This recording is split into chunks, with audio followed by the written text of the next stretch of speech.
Malankara orthodox സഭയുടെ പ്രഥമ പ്രഖ്യാപിത പരിശുദ്ധൻ, പരിശുദ്ധനായ പരുമല കൊച്ചുതിരുമേനി.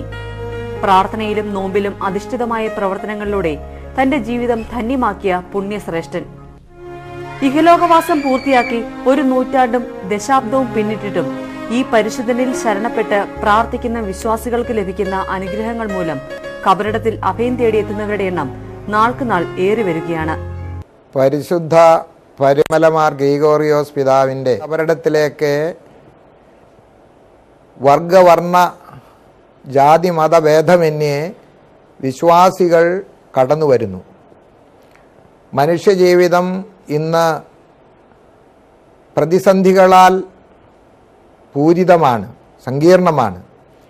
ഈ സങ്കീർണമായ ജീവിതത്തിൽ മനുഷ്യ മനസ്സിന് ആശ്വാസവും സമാധാനവും കണ്ടെത്തുവാൻ ഈ പരിശുദ്ധൻ്റെ സാന്നിധ്യം സഹായകരമാകുന്നു എന്ന അനുഭവമുള്ളവരാണ് കൂടുതൽ ഇവിടെ കടന്നു വരുന്നത്.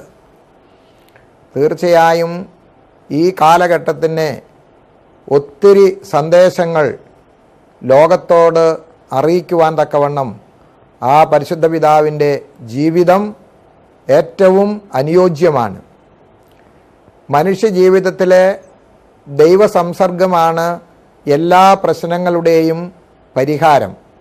ദൈവത്തോടുള്ള ബന്ധം ശക്തമാകുമ്പോൾ ലോക ജീവിത ദുരിതങ്ങളെ അതിജീവിക്കുവാൻ മനുഷ്യൻ പ്രാപ്തനായിത്തീരും.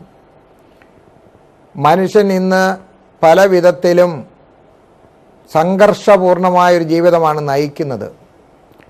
തിരക്കുള്ള ജീവിതം, അതുപോലെ തന്നെ രോഗങ്ങളാൽ പീഡനമനുഭവിക്കുന്ന ധാരാളം മനുഷ്യ സമൂഹം. എല്ലാ വിധത്തിലും മനസ്സ് അസ്വസ്ഥമാണ്. അങ്ങനെയുള്ള ഈ കാലഘട്ടത്തിൽ പരിശുദ്ധ പരുമല തിരുമേനിയുടെ ജീവിതചര്യ, ആ പരിശുദ്ധ പിതാവിൻ്റെ ജീവിത സന്ദേശം, ഇതൊക്കെ നമുക്ക് ആശ്വാസം അരുളുന്ന അനുഭവങ്ങളായിട്ട് തീരുന്നുണ്ട്. ഇന്ന് ഈ സമൂഹം അനുഭവിക്കുന്ന ഒത്തിരിയേറെ പ്രയാസങ്ങളുണ്ട്. പരിശുദ്ധ പരുമല തിരുമേനി മലങ്കര ഓർത്തഡോക്സ് സുറിയാനി സഭയുടെ ഒരു മേൽപ്പെട്ട സ്ഥാനി. അദ്ദേഹം പരിശുദ്ധനായി പ്രഖ്യാപിക്കപ്പെട്ടു. ജനത്തിൻ്റെ മനസ്സിൽ അദ്ദേഹം ജീവിച്ചിരുന്ന കാലഘട്ടത്തിലും പരിശുദ്ധനായിരുന്നു. അദ്ദേഹം രോഗികൾക്ക് വേണ്ടി പ്രാർത്ഥിക്കുമ്പോൾ രോഗസൗഖ്യം ലഭിക്കുന്നു. അതുപോലെ പരിഹരിക്കാൻ വയ്യാത്ത പ്രതിസന്ധികളുമായി വരുന്നവരെ ആശ്വസിപ്പിച്ചവരെ തിരിച്ചയക്കുന്നു. അങ്ങനെ സകല പ്രതിസന്ധികൾക്കും പരിഹാരമെന്ന നിലയിലാണ് ഈ ദൈവഭക്തൻ ആയിരുന്ന പരിശുദ്ധ പരുമല തിരുമേനി മനുഷ്യ സമൂഹത്തിന് ധാരാളം സഹായകരമായ വിധത്തിലുള്ള അനുഭവങ്ങൾ പകർന്നു കൊടുത്തിട്ടുള്ളത്. ഇത് ഇന്ന് മനുഷ്യർക്ക് ഏറെ ആശ്രയ കേന്ദ്രമായിട്ട് തീരുന്നു.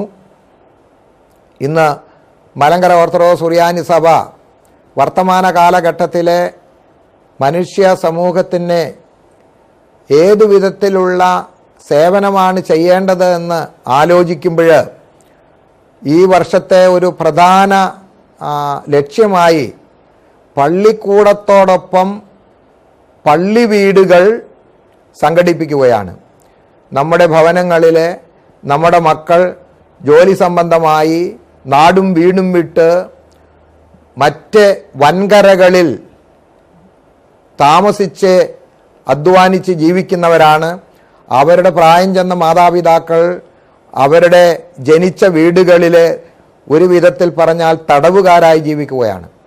അങ്ങനെയുള്ള പ്രായമുള്ള മാതാപിതാക്കളെ കരുതി അവരെ ദേവാലയം സംഘടിപ്പിക്കുന്ന പകൽ വീടുകളിലേക്ക് കടന്നു വന്ന് അവരെ അവിടെ ഒരു സംതൃപ്തിയോടെ സന്തുഷ്ടിയോടെ പകൽ സമയം ചെലവഴിക്കുവാനുള്ള സന്ദർഭമാണ് പകൽ വീട് എന്ന ഒരു വലിയ പദ്ധതി മുഖാന്തരം മലങ്കര സഭ ഇന്ന് ചെയ്യാൻ ഉദ്ദേശിക്കുന്നത്.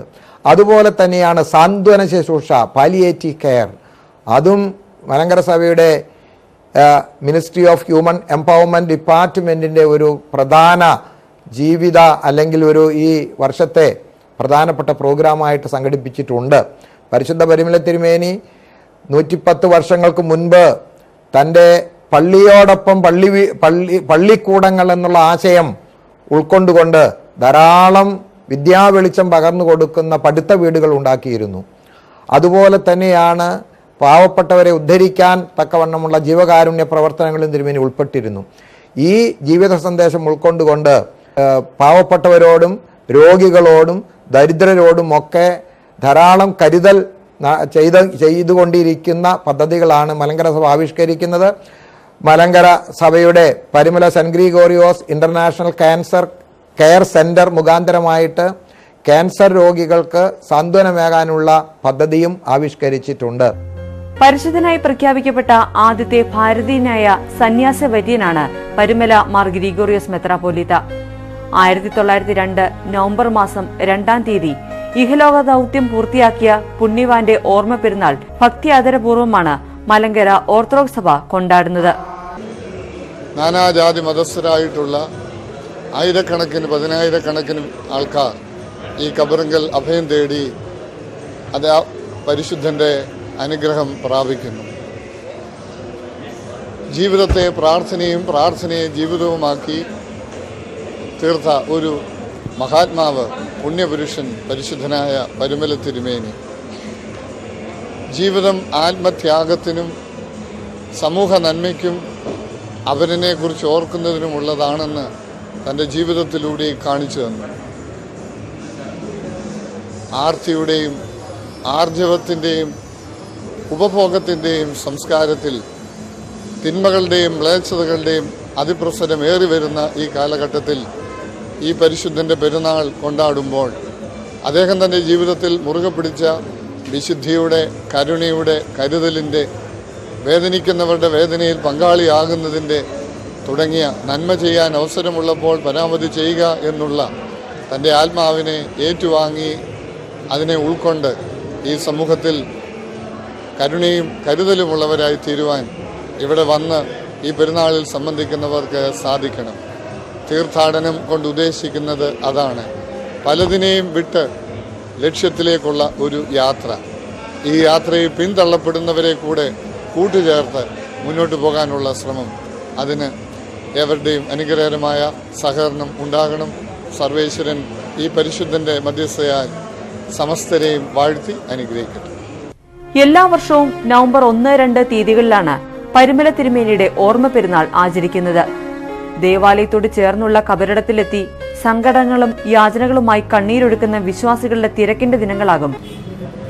മഹാപരിശുദ്ധനായി അദ്ദേഹം ജീവിച്ചിരുന്ന കാലത്ത് തന്നെ ജനസഹസ്രങ്ങൾ അദ്ദേഹത്തെ പരിഗണിച്ചിരുന്നു. 1848 അദ്ദേഹം ജനിക്കുന്നത്. 1902 അദ്ദേഹം കാലയവനികയ്ക്കുള്ളിൽ മറഞ്ഞു. 1947 അദ്ദേഹത്തെ പരിശുദ്ധനായിട്ട് സഭ ഔദ്യോഗികമായി അംഗീകരിക്കുകയും പ്രഖ്യാപിക്കുകയും ചെയ്തു. എന്നാൽ ആദ്യമേ സൂചിപ്പിച്ചതുപോലെ അതിന് വളരെ മുമ്പ് തന്നെ അദ്ദേഹം ജീവിച്ചിരുന്നപ്പോൾ തന്നെ അനേക അത്ഭുതങ്ങൾ അദ്ദേഹത്തിൻ്റെ നാമത്തിൽ നടന്നിട്ടുണ്ട്. ജനങ്ങളെല്ലാം അദ്ദേഹത്തെ ഒരു മഹാപരിശുദ്ധനായി പരിഗണിക്കുകയും ചെയ്തിരുന്നു. ശ്രീ സുകുമാർ അഴീക്കോട് അദ്ദേഹത്തെക്കുറിച്ച് പറഞ്ഞ ഒരു വാചകം ഞാൻ ഈ അവസരത്തിൽ ഓർക്കുകയാണ്. പരിമല തിരുമേനി ഒരു പരിമള തിരുമേനിയാണ് എന്നുള്ളത്. കേരളത്തെ മുഴുവനും, ഈ സഭയെ മാത്രമല്ല, ക്രിസ്തീയ സമൂഹത്തെ മാത്രമല്ല, കേരളത്തെ മുഴുവനും പരിശുദ്ധിയുടെ പരിമളം കൊണ്ട് നിറച്ച ഒരു ദിവ്യ പുരുഷനായിരുന്നു അദ്ദേഹം. അദ്ദേഹത്തിൻ്റെ ഈ പെരുന്നാൾ ആഘോഷിക്കുന്നതിന് എല്ലാ വർഷവും വളരെയധികം ആളുകൾ ഇവിടെ വന്നുകൂടുന്നുണ്ട്. ഇവിടെ വരുന്ന ആളുകൾക്ക് വിശുദ്ധ കുർബാനയിലും മറ്റ് ചടങ്ങുകളിലും പ്രയാസം കൂടാതെ സംബന്ധിക്കുവാൻ തക്ക എല്ലാ ക്രമീകരണങ്ങളും ഇവിടെ ചെയ്തിട്ടുണ്ട്. അധികാരികളുടെ വശത്തു നിന്ന് അതിന് നല്ല സഹകരണമാണ് എപ്പോഴും സഭയ്ക്ക് ലഭിച്ചുകൊണ്ടിരിക്കുന്നത്. മലങ്കര സഭയുടെ പ്രഖ്യാപിത പരിശുദ്ധനായ പരിശുദ്ധ പരിമല തിരുമേനി നാനാജാതി മതസ്ഥരായ ഒട്ടനവധി ആളുകൾ വിവിധ സ്ഥലങ്ങളിൽ നിന്ന് നേരത്തെ തന്നെ പദയാത്രയായി അവിടെ എത്തിച്ചേരുന്നു എന്നുള്ളതാണ്. യാതൊരു പ്രചരണ പരിപാടികളുമില്ലാതെ, പോസ്റ്ററുകളോ ബാനറുകളോ മറ്റ് യാതൊരു കമാനങ്ങളോ ഇല്ലാതെ ഇത്രയധികം ആളുകൾ പരിശുദ്ധനായ പരിമല തിരുമേനിയുടെ കബറിടം തേടി വരുന്ന ആ കാഴ്ച എല്ലാവരെയും അമ്പരപ്പിക്കുന്നതാണ്. ആളുകൾക്ക് വലിയ പ്രയോജനമാണ്.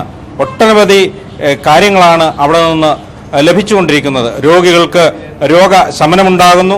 അതുപോലെ എല്ലാ വേദനിക്കുന്ന ആളുകൾക്കും അവരുടെ ആകുലതകൾ അകറ്റുന്ന തരത്തിലുള്ള പരിമല തിരുമേനിയുടെ പ്രാർത്ഥന വളരെ വിലയേറിയതാണ്. അത് നാനാജാതി മതസ്ഥരായ ആളുകൾ മനസ്സിലാക്കുന്നു എന്നുള്ളതാണ് ഇതിന്റെ ഏറ്റവും വലിയ പ്രത്യേകത. നിത്യജീവിതത്തിലുണ്ടാകുന്ന ആകുലതകളും പ്രയാസങ്ങളും തിരുസന്നിധിയിൽ അർപ്പിച്ച് പള്ളിക്ക് വലം വെച്ച് മെഴുകുതിരികൾ തെളിയിച്ചാണ് ഇവിടെ എത്തുന്ന വിശ്വാസികൾ ഭവനങ്ങളിലേക്ക് മടങ്ങിപ്പോകുന്നത്. തിരുമേനിയുടെ മധ്യസ്ഥതയിൽ അഭയം പ്രാപിച്ച് അനുഗ്രഹം തേടിയവരുടെ അനുഭവ സാക്ഷ്യങ്ങൾ തന്നെ പരിമലയെ വീണ്ടും പ്രകാശമാനമാക്കുന്നു. തിരുമേനിയുടെ സ്മരണ നിലനിർത്തിക്കൊണ്ട് തന്നെ കബറിടത്തോട് ചേർന്നുള്ള പ്രത്യേക മുറിയിൽ പരിമല തിരുമേനി ഉപയോഗിച്ചിരുന്ന കട്ടിലും സൂക്ഷിച്ചിട്ടുണ്ട്. നേർച്ച കാഴ്ചകളുമായി ഭക്തർ ഇവിടെയെത്തിയും പ്രാർത്ഥനകൾ നടത്തുന്നു. ലോകത്ത് വളരെയേറെ പരിശുദ്ധന്മാർ പ്രഖ്യാപിക്കപ്പെട്ടപ്പോഴും മലങ്കര സഭയിൽ ആദ്യമായി പരിശുദ്ധനായി പ്രഖ്യാപിക്കപ്പെട്ട ഏക ഇന്ത്യക്കാരൻ മാർ ഗ്രിഗോറിയോസ് തിരുമേനിയാണ്. ജന്മനാൽ തന്നെ ദൈവകൃപയാൽ ദൈവത്തോടടുത്ത് ജീവിക്കുവാൻ വിധിക്കപ്പെട്ട അദ്ദേഹം പഠനകാലവും യൗവനകാലവുമൊക്കെ ഒരു വലിയ താപസശ്രേഷ്ഠൻ്റെ പ്രവർത്തനങ്ങളിലൂടെയാണ് കടന്നുപോയിട്ടുള്ളത്. പരിമലയിൽ അദ്ദേഹം എത്തിച്ചേർന്നു എന്നുള്ളത് പരിമലക്കാരുടെ മാത്രം ഭാഗ്യമല്ല. പരിമല കൊച്ചു തിരുമേനി പരിമലയിലെത്തുവാനൊരു ചരിത്രമുണ്ട്. പരിമല കൊച്ചു തിരുമേനിയുടെ മുൻഗാമി അഭിവന്ധ്യ പുലിക്കോട്ടിൽ മാർ ദിവന്യാസോസ് തിരുമേനി മലങ്കര മെത്രാപ്പോലിത്താനായി നിയമിക്കപ്പെട്ട് തെക്കൻ പ്രദേശങ്ങളിൽ നല്ല നിലയിൽ പ്രവർത്തിക്കുന്ന പ്രാർത്ഥനാലയങ്ങളോ ഷമ്മാശന്മാരെ അഭ്യസിപ്പിക്കുവാനുള്ള സെമിനാരികളോ ഇല്ലായിരുന്ന കാലഘട്ടത്തിൽ തെക്കൻ പ്രദേശത്തെ ഒരു പഠനാലയം ഷമ്മാച്ചന്മാരെ അഭ്യസിപ്പിക്കാനുള്ള ഒരു പഠന കേന്ദ്രം ഉണ്ടാകണമെന്ന് ആഗ്രഹിച്ചു. അന്ന് പരിമല ഒരു കാട്ടുപ്രദേശമായിരുന്നു, ഒരു ദ്വീപായിരുന്നു. വലിയ അതിക്രമങ്ങൾ നടന്നുകൊണ്ടിരുന്ന ഈ സ്ഥലത്ത് അഭിവന്ധ്യ പുലിക്കോട്ടിൽമാർ ദിവന്യാസോസ് തിരുമേനിയെ ഇവിടേക്ക് ക്ഷണിച്ചത് അന്ന് ജീവിച്ചിരുന്ന അരിയുപുറത്ത് കോരുത് മാത്തൻ എന്ന വ്യക്തിയാണ്. അദ്ദേഹത്തെ ഇവിടെ ക്ഷണിച്ച് ഇവിടെ ഒരു സെമിനാരി സ്ഥാപിക്കുവാൻ ആവശ്യമായ സ്ഥലം അദ്ദേഹത്തിന് നൽകുകയും അവിടെ ഒരു സെമിനാരി സ്ഥാപിച്ച് ഷമ്മാച്ചന്മാരെ അഭ്യസിപ്പിക്കുവാനുള്ള കേന്ദ്രം തുടങ്ങുകയും ചെയ്തു. തുടർന്ന് പരിശുദ്ധനായ പരിമല കൊച്ചു തിരുമേനി പുണ്യവാളനായി വളരുവാനുണ്ടായ സാഹചര്യം അദ്ദേഹം പരിമലയിൽ താമസിച്ചുകൊണ്ട് നിരണം തുമ്പവൻ ഭദ്രാസനങ്ങളുടെ ചുമതല ഏറ്റെടുത്തോട്ട് ഭരണം ആരംഭിക്കുന്ന കാലഘട്ടത്തിലാണ്. അദ്ദേഹത്തിൻ്റെ ദൈനംദിന പ്രവർത്തനങ്ങൾ ഒരു പുണ്യവാളന് ചേർന്ന തരത്തിലായിരുന്നു. അദ്ദേഹത്തിൻ്റെ പ്രാർത്ഥനകൾ, അദ്ദേഹത്തിൻ്റെ നടപടികൾ ഒരു ആത്മീയ പുരോഹിതന് ആത്മീയമായി വലിയ തീഷ്ണതയുള്ള ഒരു ആളിന് വേണ്ട എല്ലാ ഗുണങ്ങളും അദ്ദേഹത്തിനുണ്ടായിരുന്നു. അദ്ദേഹത്തിൻ്റെ പ്രവർത്തനങ്ങളാണ് തുടർന്ന് പരിമലയെ ലോകപ്രസിദ്ധമാക്കിയത് എന്നുള്ള കാര്യം തർക്കമില്ല. പരിമല കൊച്ചു തിരുമേനിയോട് പ്രാർത്ഥിക്കുന്നവർക്ക്, പരിമല കൊച്ചു തിരുമേനി ഞങ്ങൾക്ക് വേണ്ടി അപേക്ഷിക്കണമേ എന്ന് പ്രാർത്ഥിക്കുന്നവർക്ക് ദൈവത്തിൻ്റെ കൃപ അത്ഭുതകരമായി കിട്ടിക്കൊണ്ടിരിക്കുന്ന കാലഘട്ടത്തിലൂടെയാണ് നമ്മൾ കടന്നുപോയിക്കൊണ്ടിരിക്കുന്നത്. ഇവിടെ ഈ പരിമലയെ സംബന്ധിച്ചിടത്തോളം പരിമല ഇന്ന് ലോകമറിയപ്പെടുന്നത് കൊച്ചു തിരുമേനിയിലൂടെയാണ്. പരിമല എന്ന കൊച്ചു ദ്വീപിന് ഒത്തിരിയേറെ ചരിത്രങ്ങളുണ്ട്. അത് ക്രിസ്തീയമായാലും ഹിന്ദുമത വിശ്വാസത്തിൻ്റെ അടിസ്ഥാനത്തിലൊക്കെ ആ ചരിത്രങ്ങൾ ഈ പരിമല ദ്വീപിനെ സംബന്ധിച്ചിടത്തോളം ഉണ്ട്. പക്ഷെ അതിലൊക്കെ ഉപരി പരിമല കൊച്ചു തിരുമേനിയുടെ ആത്മീയ ദൈവികമായ പ്രവർത്തനങ്ങൾ, അദ്ദേഹത്തിൽ അപേക്ഷിച്ച് പ്രാർത്ഥിക്കുന്നവർക്ക് കിട്ടുന്ന ദൈവിക വരങ്ങളാണ് ഇന്ന് പരിമലയെ ലോകത്തിൽ കൂടുതൽ അറിയപ്പെടുവാനും ലോകം അംഗീകരിക്കുവാനും ഇടയാക്കിയത് എന്നുള്ള കാര്യം തർക്കമില്ല.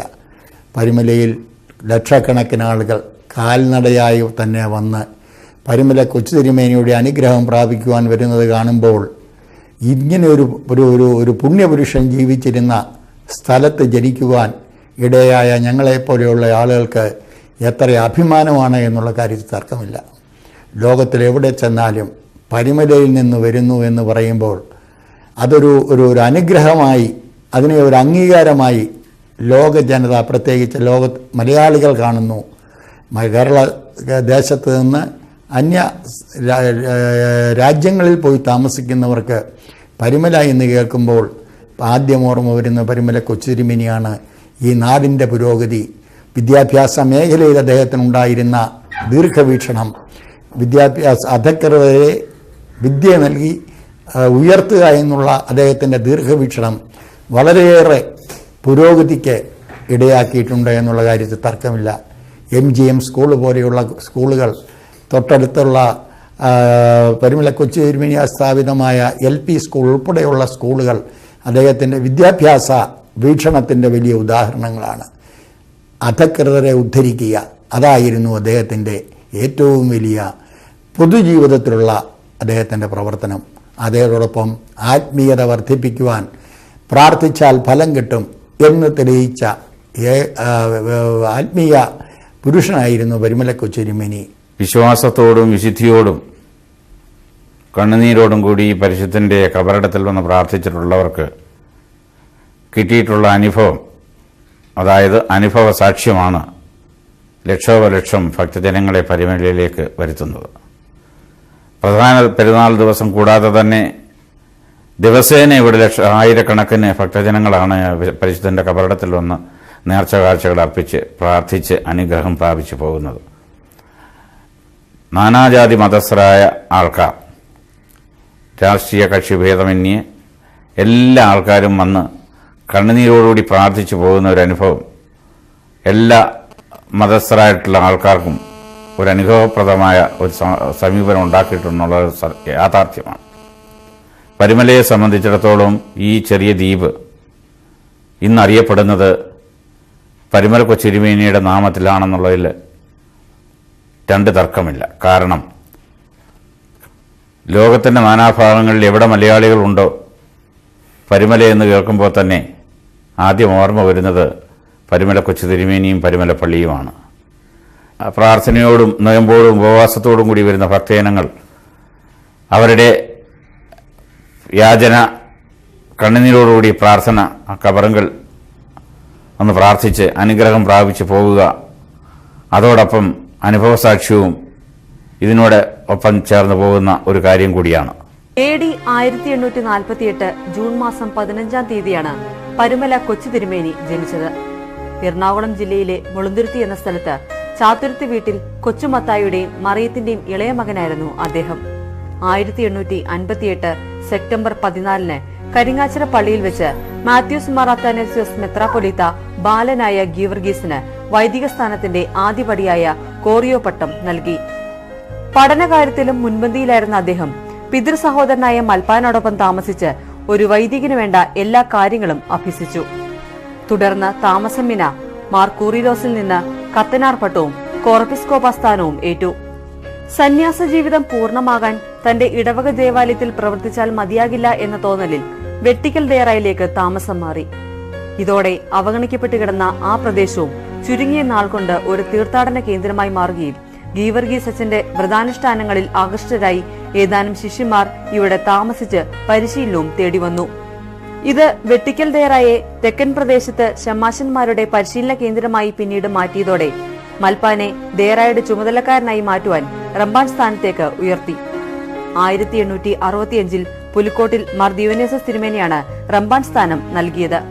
നവീകരണ ശ്രമങ്ങൾ മലങ്കരയെ കീഴ്പ്പെടുത്താൻ ശ്രമിക്കുന്ന കാലത്താണ് 1876 ഡിസംബർ 10-ന് വടക്കൻ പറവൂർ പള്ളിയിൽ വെച്ച് ഗീവർഗീസ് റമ്പാനെ മെത്രാനായി വാഴിക്കുന്നത്. മലങ്കര സഭയുടെ പ്രത്യേക ക്ഷണപ്രകാരമെത്തിയ പത്രോസ് തൃതീയൻ പാത്രിയർക്കീസ് ബാവായാണ് മെത്രാഭിഷേകം നടത്തിയത്.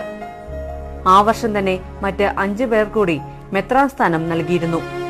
ഇവരിൽ 29 വയസ്സ് മാത്രമുണ്ടായിരുന്ന മാർ ഗ്രിഗോറിയോസ് ആയിരുന്നു ഏറ്റവും പ്രായം കുറഞ്ഞ മെത്രാപ്പൊലീത്ത. ഇതിനാൽ അദ്ദേഹത്തെ കൊച്ചു തിരുമേനിയെന്ന് എല്ലാവരും വിളിച്ചു വന്നു. മെത്രാനായ ശേഷം നിരണം ഇടവകളുടെ ഭരണാധിപനായി നിയോഗിക്കപ്പെട്ടു. മലങ്കര മെത്രാപ്പൊലീത്തയായിരുന്ന പുലിക്കോട്ടിൽ ജോസഫ് മാർ ദിവനേസസ് മെത്രാപ്പൊലീത്തയായിരുന്നു പരുമല കേന്ദ്രീകരിച്ച് തെക്കൻ ഇടവകകളുടെ മേൽനോട്ടം നിർവഹിച്ചിരുന്നത്. പമ്പാ നദി കൈവഴിയായി പിരിയുന്ന എരമല്ലിക്കര മുതൽ പന്നായി പാലം വരെ നീണ്ടുകിടക്കുന്ന 10 ചതുരശ്ര കിലോമീറ്റർ പ്രദേശമാണ് തിരുമേനി ആസ്ഥാനമായിരുന്ന പരുമല ദ്വീപ്. പുലിക്കോട്ടിൽ തിരുമേനിയുടെ നേതൃത്വത്തിൽ തന്നെ ചെമ്മാശന്മാരുടെ പഠനത്തിനും താമസത്തിനുമായി അഴിപ്പുര ഇവിടെ നിർമ്മിച്ചിരുന്നു. കൊച്ചു തിരുമേനി പരുമലയിൽ എത്തിയതിനു ശേഷം ആരാധനയ്ക്കായി പുതിയ ഒരു ദേവാലയം കൂടി നിർമ്മിക്കണമെന്ന ആഗ്രഹവും ശക്തമായി. പിന്നീട് ഇതിനുള്ള ശ്രമങ്ങളും തുടർന്നുണ്ടായി. അരികുപുറത്ത് കുടുംബക്കാർ നൽകിയ സ്ഥലത്താണ് ദേവാലയം നിർമ്മിച്ചത്. 20,000-ൽ പരം രൂപ ശേഖരിച്ച് മനോഹരമായൊരു ദേവാലയവും സെമിനാരി കെട്ടിടവും തിരുമേനിയുടെ അക്ഷീണ പരിശ്രമത്തെ തുടർന്ന് ഉയർന്നു വന്നു. പരുമല ഇന്ന് കാണുന്ന പരുമലയല്ല. വർഷങ്ങൾക്ക് മുമ്പ് കൊച്ചു തിരുമേനി അവിടെ വരുന്നതിന് മുമ്പ് പരുമലയിൽ ആൾതാമസം പോലും വളരെ വിരളമായിരുന്ന ഒരു പ്രദേശമാണ്. കാരണം കടമറ്റത്തെ കത്തനാർ യക്ഷിയെ പരുമല കൊണ്ടുവന്ന് കയറ്റി, അങ്ങനെ ഒരു ഐതിഹ്യമുണ്ട് പരുമലയ്ക്ക്. അങ്ങനെ യക്ഷിയെ കൊണ്ടുവന്ന് പിന്നീട് യക്ഷി ഓടി വന്ന് 4 വശവും നദിയായതുകൊണ്ട് പന്നായി കടവിലുള്ള ദേവീക്ഷേത്രത്തിൻ്റെ പനയിലാണ് യക്ഷിയെ തറച്ചത് എന്നാണ് അന്ന് വിശ്വസിക്കപ്പെടുന്നത്. അപ്പോൾ ഈ സംഭവത്തിന് ശേഷം പരുമലയിൽ ആൾതാമസം വളരെ കുറവാണ്, ആൾക്കാർക്ക് പേടിയാണ്. ഈ കാലയളവിലാണ് പരുമല കൊച്ചു തിരുമേനി പരുമലയിലേക്ക് വരുന്നത്. കൊച്ചു തിരുമേനി പരുമലയിലേക്ക് വരുന്നത് നിരണം തുമ്പമൺ ഭദ്രാസനങ്ങളുടെ അധിപനായിട്ടാണ് അദ്ദേഹം പരുമലയിൽ വന്ന് താമസമായത്. അന്ന് അവിടെ അഴിപ്പുര എന്ന് പറഞ്ഞൊരു സ്ഥലമുണ്ട്. സ്ഥലം മീൻസ് ഒരു കെട്ടിടം അരിയുറത്തുകാരുടെ സ്ഥലത്ത് 30 എണ്ണ സ്ഥലത്ത് അവർ പണിത് കൊടുത്ത് അതിൽ ആണ് തിരുമേനി താമസിച്ചുകൊണ്ട് ആതുര ശുശ്രൂഷയും പരുമലയ്ക്ക് വേണ്ട എല്ലാ ഇന്നത്തെ പരുമലയാക്കിയെടുത്തത് പരുമല കൊച്ചു തിരുമേനിയുടെ മാത്രം പ്രാർത്ഥനാ ജീവിതം കൊണ്ട് മാത്രമാണ്. കൊച്ചു തിരുമേനിയുടെ പ്രാർത്ഥന കൊണ്ട് മാത്രം, അതായത് അന്നത്തെ കാലത്ത് അവിടെ നാനാവിധമായ രോഗങ്ങളാലും എല്ലാം ക്ലേശിക്കപ്പെട്ട ജനങ്ങളെ പ്രാർത്ഥനയിൽ കൂടെയും ആതുര ശുശ്രൂഷയിൽ കൂടെയും രക്ഷിച്ച ഒരു വലിയ വ്യക്തിത്വമാണ് കൊച്ചു തിരുമേനിക്കുള്ളത്. മുളന്തുരുത്തിയിൽ നിന്ന് കൊച്ചു തിരുമേനിയുടെ ജന്മനാടായ മുളന്തുരുത്തിയിൽ നിന്ന് നെല്ല് കൊണ്ടുവന്ന് ഇവിടെ കൊണ്ടുവന്ന് കുത്തി അത് അരിയാക്കി അത് കഞ്ഞി വെച്ച് പാവങ്ങൾക്ക് കൊടുക്കുന്ന, പാവങ്ങൾക്കും പള്ളിയിൽ വരുന്ന ആളുകൾക്കും കൊടുക്കുന്ന ഒരു പ്രത്യേകത ആയിരുന്നു കൊച്ചു തിരുമേനിക്കുള്ളത്. എന്നിട്ട് അതിൻ്റെ കഞ്ഞിവെള്ളം കുടിച്ചാണ് അദ്ദേഹം ജീവിച്ചത്. അത്രയും ത്യാഗമനോഭാവമുള്ള ഒരു തിരുമേനി സഭയിൽ തന്നെ ഇന്നുവരെ ഉണ്ടായിട്ടില്ല. അത്ര വലിയ വ്യക്തിത്വമാണ് അദ്ദേഹത്തിനുള്ളത്. ഇത്രയും പുരോഗമനം പരുമലയ്ക്ക് ഉണ്ടായത് കൊച്ചു തിരുമേനി എന്ന് പറയുന്ന ഒരാൾ ഈ മലങ്കര സഭയിൽ ഉണ്ടായതും മുളന്തുരുത്തിയിൽ നിന്ന് ഇവിടെ വന്നതും കൊണ്ടാണ്. 1895-ൽ ദൈവമാതാവിനോടുള്ള വചനപ്പ് പെരുന്നാൾ ദിനം കൊച്ചു തിരുമേനിയും പുലിക്കോട്ടിൽ തിരുമേനിയും ചേർന്ന് ദേവാലയം കൂദാശ ചെയ്തു. പത്രോസ് പൗലോസ് ലേഖ്യന്മാരുടെ നാമത്തിലാണ് ദേവാലയം സ്ഥാപിച്ചത്. ഇടതും വലുതുമായുള്ള ത്രോണോസുകൾ വിശുദ്ധ ദൈവമാതാവിന്റെയും മാർത്തോമാ സ്ലീഹായുടെയും പേരിലും പ്രതിഷ്ഠിച്ചു. നിരണം ഇടവകകളുടെ മെത്രാപ്പൊലീത്തയായിട്ടാണ് കൊച്ചു തിരുമേനി നിയോഗിക്കപ്പെട്ടത് എങ്കിലും തുമ്പമൺ, കൊല്ലം ഇടവകകളുടെ ഭരണവും ഇദ്ദേഹത്തിന്റെ കീഴിൽ വന്നു. പുണ്യവാനായ പിതാവ് ലോകത്തിൻ്റെ ഒരു നവോത്ഥാനകനായിട്ട് ഈ ലോകത്തിൽ പ്രവർത്തിച്ച ഒരു പുണ്യപുരുഷനാണ്. അദ്ദേഹത്തിൻ്റെ ജീവിതകാലങ്ങൾ പരിശോധിച്ച് നോക്കിയാൽ തന്നെ അത് അറിയാനായിട്ട് സാധിക്കും. വിദ്യാഭ്യാസ കാര്യങ്ങളിലും മറ്റ് ഭൗതികമായ ലോകജീവിതത്തിൽ വേണ്ടതായ താണജാതിക്കാരുടെ ഉന്നമനത്തിന് വേണ്ടി അഹോരാത്രം പ്രവർത്തിച്ച ഒരു പുണ്യപിതാവാണ്. അതിനുദാഹരണമായിട്ടാണ് അദ്ദേഹത്തിൻ്റെ തന്നെ ചുമതലയിൽ അദ്ദേഹം പ്രവർത്തിച്ച പരുമലയിൽ തന്നെ വിദ്യാഭ്യാസത്തിന് വേണ്ടി ഒരു LP സ്കൂൾ ആരംഭിക്കുവാനായിട്ട് സാധിച്ചു. ഈ പരുമലപ്പള്ളിയിൽ നിന്നും ഏകദേശം 5 കിലോമീറ്റർ അപ്പുറമായിട്ട് അവഗസ്തിത മേഖലയിൽ ഒരു ദേവാലയം പണിഞ്ഞ് നൽകുന്നതിനും അദ്ദേഹത്തിൻ്റെ ശ്രമഫലമായിട്ട് സാധിച്ചു. ആധുനിക പരിഷ്കർത്താവെന്ന് വിശേഷിപ്പിക്കുവാൻ ഏതൊരു വിധത്തിലും യോഗ്യതയുള്ള ഒരു പുണ്യപിതാവാണ് പരിശുദ്ധനായ പരുമല തിരുമേനി. ഒരു ആധുനിക പരിഷ്കർത്താവായിരുന്നു. പല പുണ്യവാന്മാരും പല പ്രഗത്ഭരെയും നമ്മൾ കാണുന്നുണ്ടെങ്കിലും അതിലൊക്കെ മുൻപന്തിയിൽ നിന്ന ഒരു പുണ്യപിതാവാണ് പരിശുദ്ധനായ പരിമല തിരുമേനി. അത് ഈ ലോകത്തിന് ഇന്നും പ്രകാശമായി നിൽക്കുന്നു. ദൈവത്തിൻ്റെ സന്നിധിയിൽ എന്നും പ്രകാശമായി ഞങ്ങൾക്ക് വേണ്ടി മധ്യസ്ഥ അണയ്ക്കുന്ന ഒരു പുണ്യപിതാവായിട്ട് ലോകത്തിൽ ഇനി ലോകമുള്ള കാലത്തോളം ഈ പിതാവ് അറിയപ്പെടട്ടെ. ഊർസ്ലൈം സിലോൺ യാത്രകൾക്ക് ശേഷം അതികഠിനമായ വ്രതത്തിന്റെയും ഉപവാസത്തിന്റെയും കണിശത മൂലം അർശസ് രോഗം ഗുരുതരമായി കൊച്ചു തിരുമേനിയെ ബാധിച്ചു തുടങ്ങിയിരുന്നു. പിന്നീട് അതിവേദനകളുടെ നാളുകളാണ് തിരുമേനി നേരിടേണ്ടി വന്നത്. 1902 കന്നിമാസത്തിൽ രോഗം അതീവ ഗുരുതരമായി. കന്നിമാസം 20-ാം തീയതി പാതിരായ്ക്കടുത്ത സമയം എന്റെ കർത്താവേ എന്ന് വിളിച്ചുകൊണ്ട് തന്റെ ജീവൻ വെടിഞ്ഞു. പരിശുദ്ധ പിതാവിന്റെ അന്ത്യശ്വാസ സമയം ചുറ്റും കൂടി നിന്ന വൈദികരും ശിഷ്യരും പ്രാർത്ഥനകൾ ചൊല്ലിയതോടെ ധന്യമായ ആ ജീവിതം സ്മരണയായി മാറി. പരിമല സെമിനാരിയിൽ പ്രത്യേകം സജ്ജമാക്കിയ സ്ഥലത്ത് തന്നെ പുണ്യപിതാവിന്റെ കബറടക്കവും നടത്തി. തുടർന്ന് 1947 നവംബർ മാസം 2-ാം തീയതി അദ്ദേഹത്തിന്റെ 45-ാം ചരമവാർഷികത്തിൽ പരിമല മാർ ഗ്രിഗോറിയോസ് മെത്രാപ്പൊലീത്തയെ മാർ ബെസേലിയോസ് ഗീവർഗീസ് ദിദിയൻ കാതോലിക്ക ബാവയുടെ അധ്യക്ഷതയിൽ ചേർന്ന മലങ്കര സഭ സുനഹദോസ് വിശുദ്ധനായും പ്രഖ്യാപിച്ചു. ഇതിനുശേഷം അനേകം ദേവാലയങ്ങൾ കൊച്ചു തിരുമേനിയുടെ നാമത്തിൽ സ്ഥാപിതമായിക്കൊണ്ടിരിക്കുകയാണ്. ബാല്യത്തിൽ തന്നെ ദൈവത്തിനു വേണ്ടി സ്വയം അർപ്പിച്ച പരിശുദ്ധൻ തന്റെ ജീവിതാനന്തരവും ദിവ്യാത്ഭുതകരമായി തന്നെ മലങ്കര സഭയിൽ ഒരു കെടാവിളക്കായി ശോഭിക്കുകയാണ്.